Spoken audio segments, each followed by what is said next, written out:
Yo, what's good? This video is all about Steve, but this will be the first in the How to Beat Our Bad Matchup series. There's a lot of information on specifics so we understand our options, but we'll cover the basics, neutrals, and lots of other things. So let's start with some theory on why the matchup is bad. Iron gives them earlier kills, better combo game and kill confirms, blocking can interfere with combos and banana, and edgeguarding is easy for them, hard for us. I think it's equally important to understand how Steve counterpicks beat Steve. They can break walls easily, can ignore the walls, can outmaneuver them, and can kill easier. This part is interesting to me because ESS is known to be a good counterpick to Steve, but yet she can't kill as easily as some of the other counterpicks. So that got me thinking we should try to play the matchup differently by abusing our movement. And lastly, what do we have that can be really good in this matchup? Monkey flip and how it will carry us, the fantastic fair, great roll, great ledge trapping, bad air drift, mix-ups, and our glorious banana. Before we get into playing, let's talk about stages. These two infographics came from the Steve player. Importantly, these three will favor stone, which isn't that bad. I think anything other than iron is better. Animal Crossing stages are by far the best counterpick because Steve will only get wood and will use his iron for tools over Anvil and Minecart. FD is an interesting pick, and I'm thinking that it may not be as good of a stage for us anymore, mostly because Steve will use their shovel to mine and not to use other tools to mine, allowing them to mine with less consequences. So I think we should always take them to Town or Smashville. Small Battlefield is very neutral and a great stage for us too. Maybe some underrated picks are Hollow and Kalos. Hollow is probably better so we can go underneath the stage. Syrup was always banning Kalos against Tweak, which makes me think that it's a good stage for us. So let's start with an easy concept and think about our out of shield options. Steve has some pretty crazy out of shield options, but notice that behind him there are less threatening options than those in front. Down tilt for us is good to pressure his shield because of the blind spots, and I'll address the footstools later in the video. Diamond and gold can be as safe as -1 on shield. Gold attacks come out faster, but here I'm showing we can easily punish up tilt with up smash. In fact, we can up smash every single move they do on shield. Up air and up tilt are the safest moves in their toolkit, but up air needs to be landed perfectly, and up tilt can be punished from behind or in front. So please, for the love of Smash, just get that free damage and reset. Don't let them spam up tilt for free. Before we get into blocks, I also want to introduce maybe some new concepts for us in terms of defensive tactics. In this video, Syrup is trying to land with an anvil. Tweak places a banana here, suggesting that Syrup can't land here. Most of the time, Steve will land in this direction with an aerial. With the banana here, Steve will either land to hit us or go to the platform to reset neutral. Staying in this position, we threaten this area really well because they can only do aerials. Syrup ends up going towards Tweak as Tweak throws out an aerial. I didn't put the clip here, but it's at 13:04 in the video of the set. In this next scenario, notice how Tweak avoids the dash attack.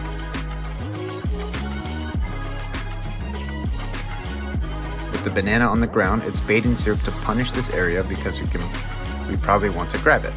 Tweak resets to the platform. I think this concept overall is good to keep in mind when we're at kill percents. Alright, let's get into the block stuff.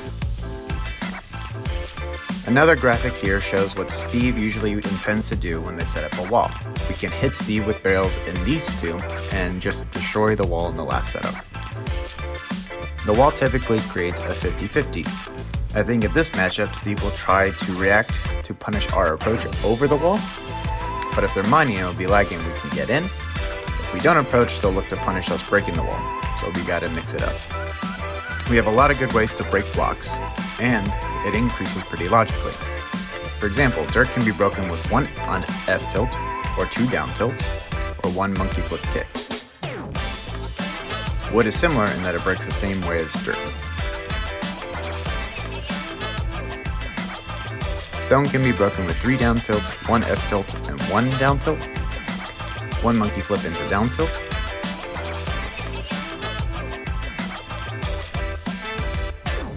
Iron can be broken with 4 down tilts, 2 F tilts, or a monkey flip kick into F tilts.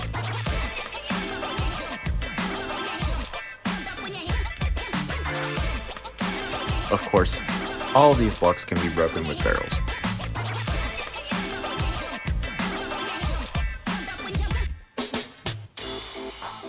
It goes without saying, but Fair and Bear can break the blocks as well.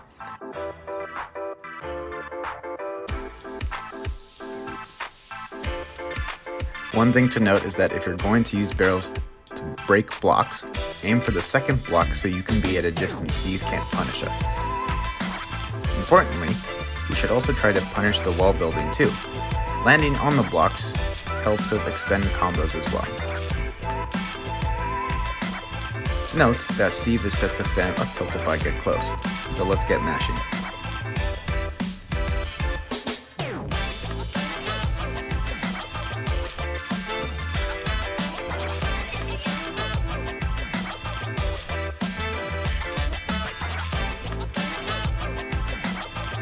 We can try to punish options, such as like an up smash, and cover ourselves with the banana if we're scared of them trying to anti-air us.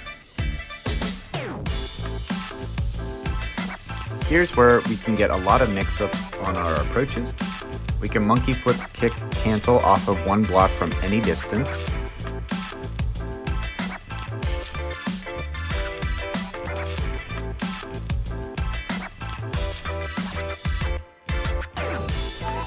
Three blocks we can easily cancel with a full hop.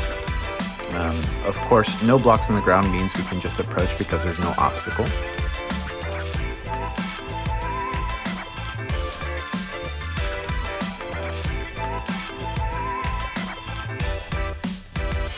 Four blocks high can be canceled with a full hop and good spacing, and 2 blocks is the same.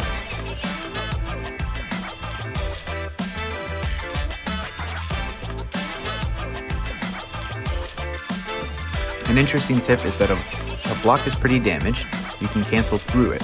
This is super good for timing and spacing mix-ups.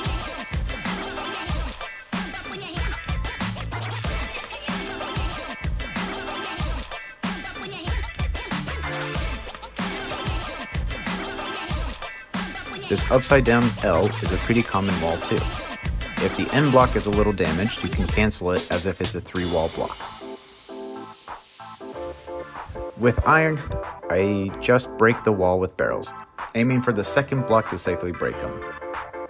Here's a snippet of Tweak pressuring around the blocks. Notice he breaks the wall, aiming for the second block and then ledge cancels into air dodge. The second video where Tweak breaks the blocks knowing fast when he's going too far, especially in disadvantage. I think that's going to make all the difference here, and I think Tweak doing just that. Syrup, of course, bleeding out here. I want to also put a quick pointer that Small Battlefield and Battlefield have some interesting setup for Steves because of how low the platforms are. Notice how Steve can place a block directly under the platform. This gives them a lot of platform pressures, including shield pressure. Take a look at this example mid-set. Strong tools in the hand of Steve. Up smash out of shield, get off me. Very, very quick. Very good. Normally, Tweaks like to keep it. Okay, that get up attack, necessary. Rockman has a video showcasing a lot of shield break setups. Go watch his videos for lots of creative and crazy Steve tech.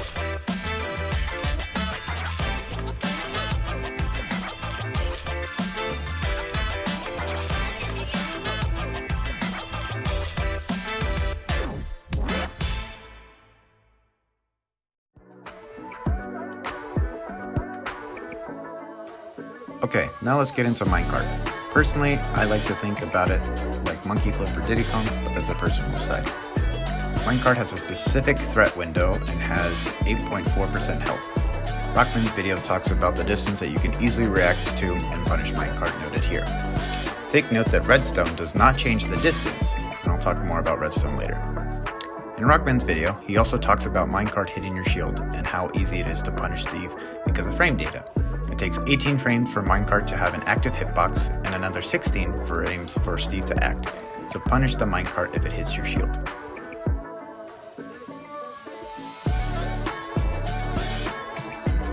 Furthermore, any move with more than 80 points of knockback can get Steve out of Minecart. Check out the website in the description if you want to look at more stuff. You can also stop the initial startup of Minecart within the 18-frame startup with any move.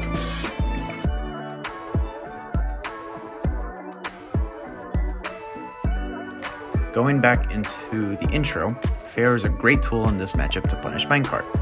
At its most stale, Fair and Bear will always knock Steve out of Minecart if they're in the air and above 37%. Minecart itself will always be broken with a full hop, Fair or Bear.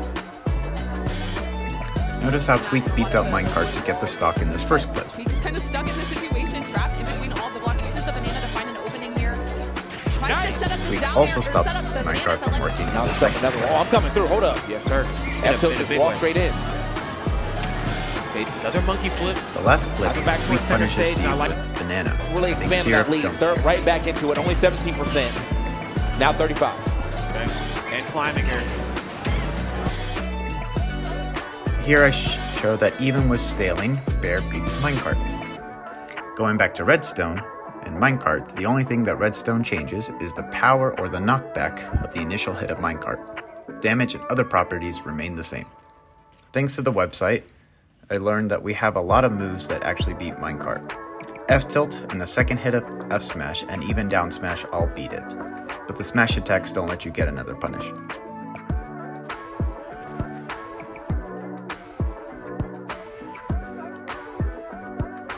Oh, and barrels is an excellent punish from Minecart on shield. Here's another idea I want to share. Banana can actually reduce some health on the Minecart so that other moves can beat Minecart. So banana into Nair works, banana into late Fair, down throw, banana into Nair, Bear, banana into Bear.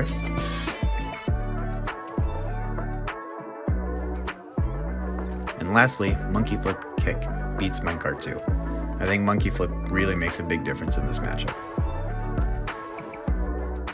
Alright, next up is Anvil. There was a post about how we don't have options against Steve if they buffer moves, but that's untrue. There's actually a lot of 50-50s. If they mash Fair or Bear, back toss for whatever reason gives us better windows for punishes than F-toss. I think it's because of the hurtbox shifting with the throws. Our up smash is just so freaking fast that it comes out just before the gold aerials, which are Steve's fastest attacks. While forward toss doesn't give us true punishes, we do have some follow-ups with monkey flip.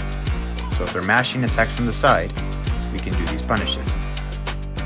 Furthermore, if Steve is mashing an attack above them to prevent us from landing an aerial, we can get F-smash or monkey flip kick as a punish.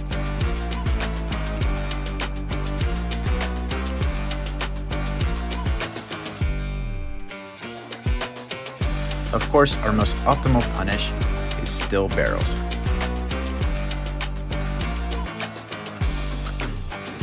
What is also crazy is that aerial back toss also gives us some punishes as well. Here are some examples. When the original tweet came out about how we couldn't get punishes, I went a little overboard and found a lot of options. I'll show a few, but I'm putting the rest towards the end of the video as a montage.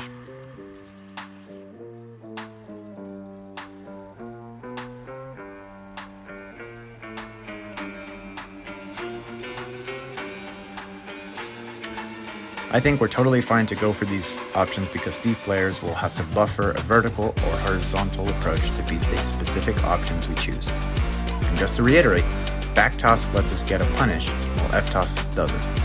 Weird specific character stuff, I guess.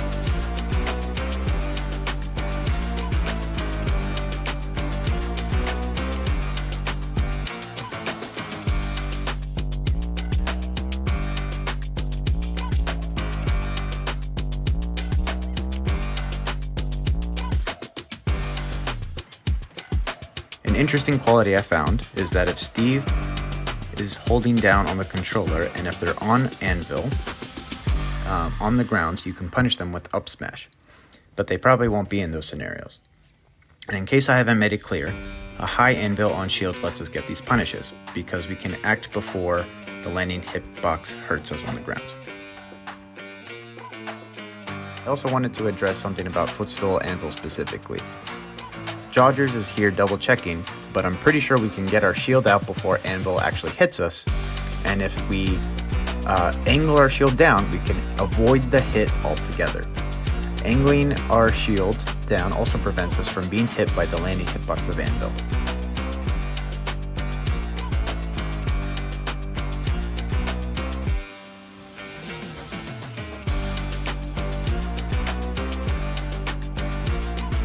Okay, let's move on to edgeguarding. I think, for the most part, edgeguarding any character is about covering the high, middle, or low recoveries. We'll address them, but I think we should start covering this area right here. It would really help us with those weird electro angles. Here's an example of Tweak aiming to punish a high recovery.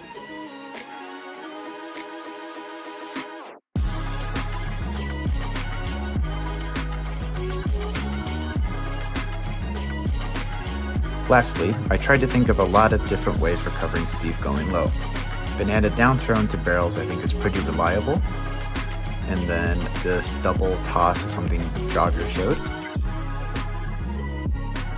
Sometimes they delay just enough for monkey flip kick to miss, but we can put out a lot of active hitboxes.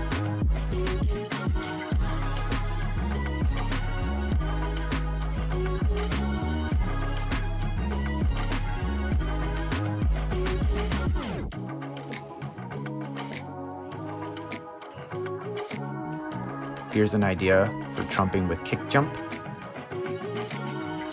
An idea with wave bounce banana.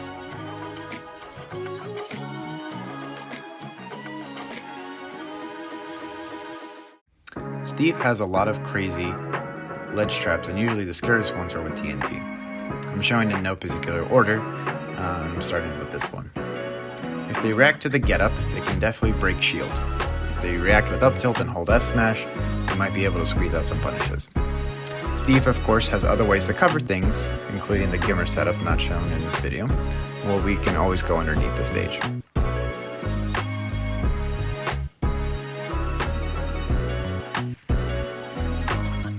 This one covers normal get up, jump, and get up attack, but not roll, because the down smash stops once they set up the TNT. Thankfully, our roll distance is great to avoid these ledge traps. And if there are any redstone setups, get up attack will destroy the line and stop the setup. I wanted to list these examples as they seem the weirdest to deal with in a match. Before we conclude, here are some extra Anvil punishes we can do because I don't want us to be scared of Anvil.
That's the video. I really believe we have so many tools at our disposal to beat Steve, and pretty consistently.